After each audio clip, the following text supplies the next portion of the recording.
যেমনটা অনেক আগে একদম এক্সক্লুসিভলি তোমাদের জানিয়েছিলাম তেমনটাই কিন্তু হয়েছে।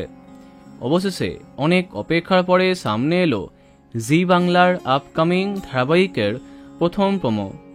যেমনটা তোমাদের জানিয়েছিলাম যে জি বাংলাতে বাংলা টকিজ প্রোডাকশনের নতুন গল্পের নাম কে প্রথম কাছে এসেছি এবং এই ধারাবাহিকের মাধ্যমে কামব্যাক করছেন গৌরী এলো খ্যাত মোহনা মাইতি এবং টুম্পা অটোয়ালি খ্যাত সায়ন বোস। ফাইনালি একটু দেরিতে সামনে এলো ধারাবাহিকের প্রথম প্রোমো।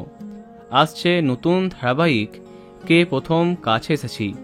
প্রথম ঝলকে দেখা যাচ্ছে নায়কের অফিসে কাজ করে নায়িকা।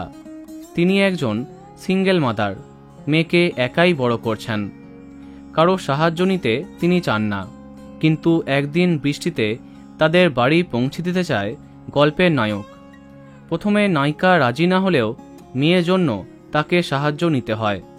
শেষে বাচ্চাটি তার মাকে বলে যে এই লোকটা তার বাবা হলে তাদের সাথেই থাকত। কড়ি খেলার পরে আবারও জি বাংলার পর্দায় আসছে একা মায়ের গল্প। বোঝাই যাচ্ছে গল্পটি বেশ জমে উঠবে। তো বন্ধুরা, কে কে এক্সাইটেড কমেন্টে জানাতে পারো। ভিডিওটি লাইক এবং শেয়ার করো। এই রকম আরও অনেক ভিডিও পেতে সাবস্ক্রাইব করো কারেন্ট পজ। ধন্যবাদ।